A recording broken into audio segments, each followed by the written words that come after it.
आज हम लोग जीव और समष्टियां, ऑर्गेनिजम्स एंड पॉपुलेशन, ये चैप्टर स्टार्ट करेंगे। ऑर्गेनिज्म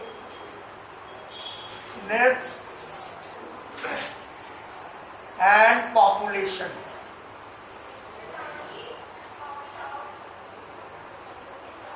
जीव और समष्टियां, ये हम लोग स्टार्ट करेंगे। सबसे पहले बात करते हैं जैविक समुदाय की। जैविक समुदाय, सबसे पहले बात हम करते हैं जैविक समुदाय की। जैविक समुदाय को बोलते हैं बायोटिक कम्युनिटी। इसका मतलब यह होता है कि जब बहुत सारे जीव, बहुत सारे ऑर्गेनिजम्स एक साथ रहें और परस्पर एक दूसरे पर निर्भर रहें। फॉर एग्जाम्पल के लिए जैसे हम लोग एक साथ रहते हैं, हम लोग का जीवन एक साथ चलता है, हम लोगों के बीच में कुछ जानवर भी रहते हैं, कुछ मनुष्य भी रहते हैं। तो जैविक समुदाय का मतलब होता है जब एक प्रकार के या अलग अलग प्रकार के जीव एक ग्रुप में एक साथ रहें और परस्पर एक दूसरे पर डिपेंड करें, एक दूसरे पर निर्भर करें, तो इसको हम बोलते हैं जैविक समुदाय, यानी बायोटिक कम्युनिटी। अब बात आती है, इसमें एक शब्द आया है समष्टि की। एक शब्द आया है समष्टि की। समष्टि का मतलब होता है पॉपुलेशन। पॉपुलेशन क्या होती है? जनसंख्या। पॉपुलेशन क्या होती है कि पॉपुलेशन का मतलब ये होता है एक ही जाति के सदस्यों का समूह। एक ही जाति के ग्रुप ऑफ सेम स्पीसीज। हम अगर बात इसकी करें, जैसे कुत्ता है या बिल्ली है या मनुष्य है या पक्षी है या सांप है, कोई भी जीव ले लीजिए, जब एक ही स्पीसीज, एक ही जाति के जीव एक समूह में रहते हैं तो उस समूह को हम कहते हैं समष्टि या पॉपुलेशन। पॉपुलेशन का मतलब यहाँ पे सीधे आप केवल मनुष्य की जनसंख्या से नहीं लगाएंगे। यहाँ पर पॉपुलेशन का मतलब केवल मनुष्य की जनसंख्या नहीं, क्योंकि संसार में केवल मनुष्य ही नहीं है। मनुष्य के अतिरिक्त दुनिया में, आपको मैं बता दूं कि मनुष्य के अतिरिक्त बहुत सारे जीव जंतु हैं जिनमें आपके प्रोड्यूसर्स आते हैं। प्रोड्यूसर्स का मतलब होता है प्लांट्स, हरे पादप, ग्रीन प्लांट। उसके बाद इसी प्रोड्यूसर्स में आपको हर्बीवोरस, ओमनीवोरस, कार्निवोरस, शाकाहारी, मांसाहारी, सर्वाहारी, ये भी जीव आते हैं। और इसी के साथ साथ इसमें अपघटक। अपघटक का मतलब ये होता है डिकम्पोजर। हम तीन प्रकार के जीवों की बात करेंगे।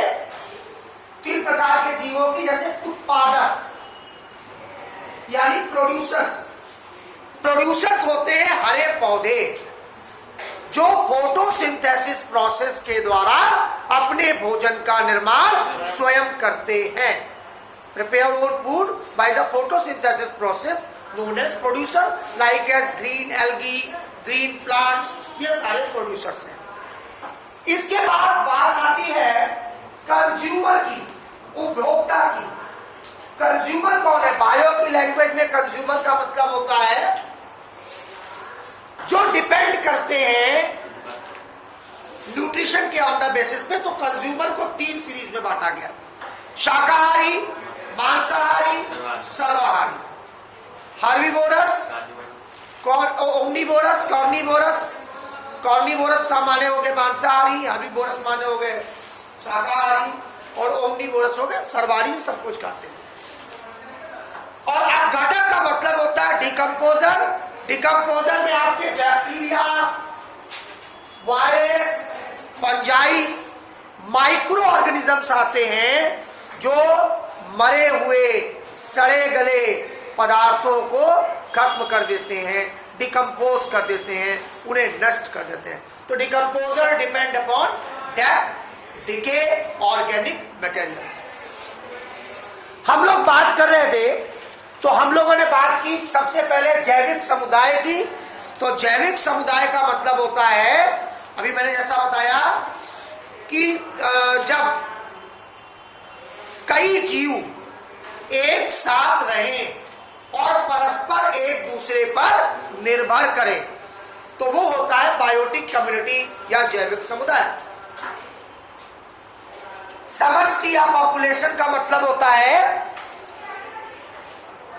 एक ही जाति के जीवों का समूह, group of same species, group of same species. अब प्लांट भी होते हैं इसमें, माइक्रो ऑर्गेनिजम्स भी होते हैं, एनिमल्स होते हैं, बहुत सारे होते हैं, तो ये समष्टि होता है। अब मैं आपको बात करूंगा सबसे पहले सहजीवन की। सहजीवन या इसको बोलते हैं सिम्बायोसिस, सहजीवता। सिम्बायोसिस क्या होती है, सहजीवन क्या होता है, गौर से सुनिएगा। जैसे आपने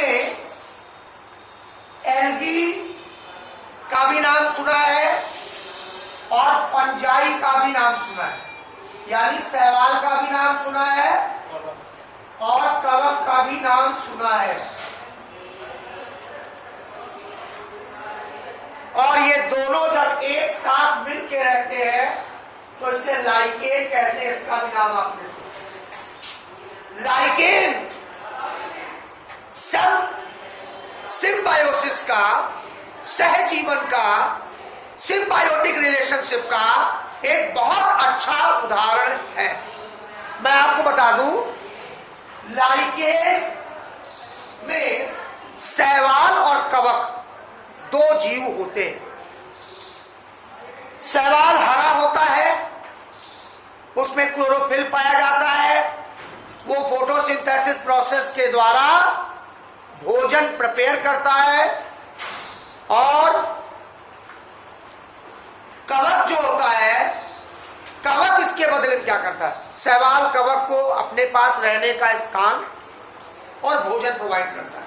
खाना जो बनाएगा वो कवक को भी दे देगा, और इसके बदले में कवक शैवाल को मिनरल्स, वाटर और प्रोटेक्शन प्रोवाइड करता है।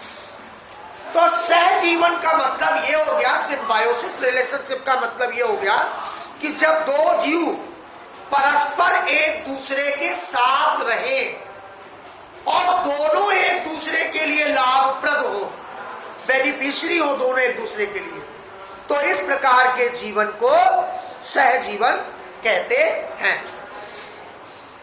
अब हम लोग बात करेंगे सहोकारिता की। हम लोग बात करेंगे सहोकारिता की, या इसी को आप परस्परता भी कह सकते हैं, या इसे इंग्लिश में म्यूटेलिज्म, इंग्लिश में इसको बोलते हैं म्यूटेलिज्म। सहोकारिता या परस्परता या म्यूचुअलिज्म, इसमें क्या होता है कि आपने सहजीवन में देखा, सहजीवन में क्या होता है कि दो जीव परस्पर एक दूसरे के साथ रहते हैं और एक दूसरे के लिए लाभप्रद रहते हैं। ये सहोकारिता का मतलब क्या होता है, सहोकारिता का मतलब ये होता है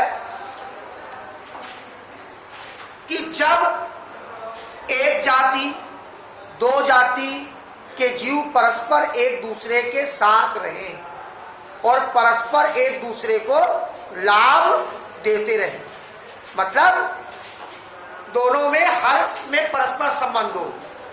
परस्परता माने संबंध, दोनों एक दूसरे के लिए लाभप्रद हो, तो इसे बोलते हैं सहोकारिता। इसी में आपको मैंने लाइकेंस बताया है। सहोकारिता एक तरीके से अगर देखा जाए तो सहजीवन की बात ही आती है। जैसे आपने एक नाम सुना होगा राइजोबियम लेग्यूमिनोसेरम। ये एक प्रकार का बैक्टीरिया होता है जो दलहनी फसलों की जड़ों में पाया जाता है। दाल वाली जो फसलें होती हैं उनकी जड़ों में पाया जाता है। तो इसको लाभ क्या है? जो राइजोबियम बैक्टीरिया है वो दाल वाली फसलों की जड़ों में गांठ बना के रहता है, गांठ के रूप में रहता है। काहे के रूप में रहता है? गांठ के रूप में रहता है, और वहां रहेगा। तो जो जड़ें हैं वो रहने का स्थान देती हैं, भोजन प्रोवाइड देती हैं उसको। और इसके बदले में राइजोबियम एक नाइट्रोजन फिक्सिंग बैक्टीरिया है, और पौधों को सबसे ज्यादा क्या चाहिए होता है? नाइट्रोजन होता है। तो ये पौधे के लिए नाइट्रोजन को फिक्स करता है, उसको नाइट्रोजन प्रोवाइड करता है, कि नाइट्रोजन फिक्स करता है, नाइट्रोजन फिक्सिंग बैक्टीरिया है। तो ये पौधे के लिए लाभप्रद है। इसी में अगर हम बात करते हैं सहजीवन के बाद, सहभोजिता।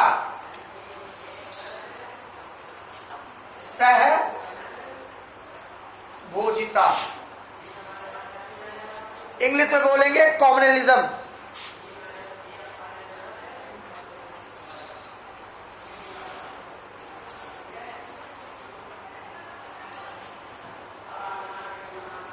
कॉम्युनलिज्म इंग्लिश में बोलते हैं।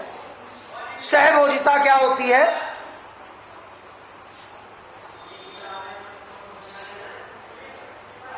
दो जीव एक साथ रहते हैं। सहभोजिता का मतलब दो जीव एक साथ रहे, तो एक को तो लाभ हो, नहीं, एक को तो लाभ हो, लेकिन दूसरे को ना लाभ हो और ना हानि हो। इसे हम बोलते हैं सहभोजिता। जैसे आपने देखा होगा कि मैं आपको एक अच्छा उदाहरण कर देता हूं।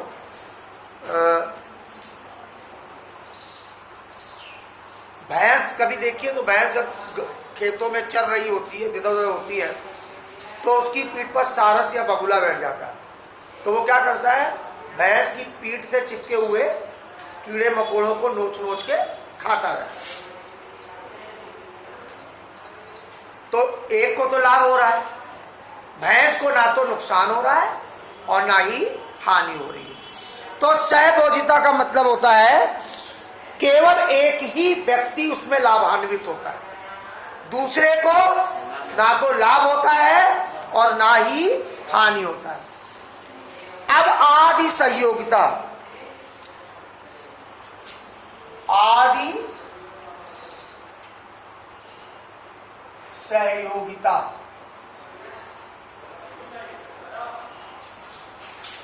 Proto corporation. प्रोटो कॉपरेशन का मतलब होता है जब एक या एक से अधिक प्रजातियां के बीच रिलेशन फेवरेबल हो, अनुकूल संबंध हो। अनुकूल संबंध का मतलब है दोनों एक दूसरे के प्रति बाध्य हो, कि उसके बगैर ना उसका काम चले और उसके बगैर ना उसका काम चले। तो दोनों का रिलेशन बहुत मजबूत हो, दोनों एक दूसरे के लिए अनुकूल हो, किसी को ना तो नुकसान हो और ना तो किसी को कोई इससे वो हो, और दोनों एक दूसरे के लाभप्रद हो। तो इसे हम बोलते हैं आदि सहयोगिता। कहते हैं ना, एक या दो से अधिक स्पीशीज एक दूसरे के लिए अनुकूल होती है कभी कभी, लेकिन ऐसी कंडीशन में क्या होता है, कोई जरूरी नहीं है कि वो एक दूसरे के लिए बाध्य हो। ये भी बता दें, बाध्य हो भी सकते हैं और बाध्य नहीं भी हो सकते हैं। तो ये होती है आदि संयोगिता। मतलब दोनों जीव एक दूसरे के लिए अनुकूल तो है, लेकिन बाध्य नहीं है कि हम इन्हीं के साथ रहेंगे, ये करेंगे, लेकिन अनुकूल है। मैं आपको बता दूं, कभी कभी आप देखते हो कुछ सूक्ष्म जीव होते हैं जो जड़ों में पाए जाते हैं, तने से लगे होते हैं। तो कोई जरूरी नहीं कि वो जड़ तना इसी का हो, किसी और पौधे का भी हो सकता है। तो वो एक दूसरे के लिए अनुकूल तो है, लेकिन एक दूसरे के साथ रहने के लिए बाध्य नहीं है। तो इसे हम बोलते हैं आदि संयोगिता।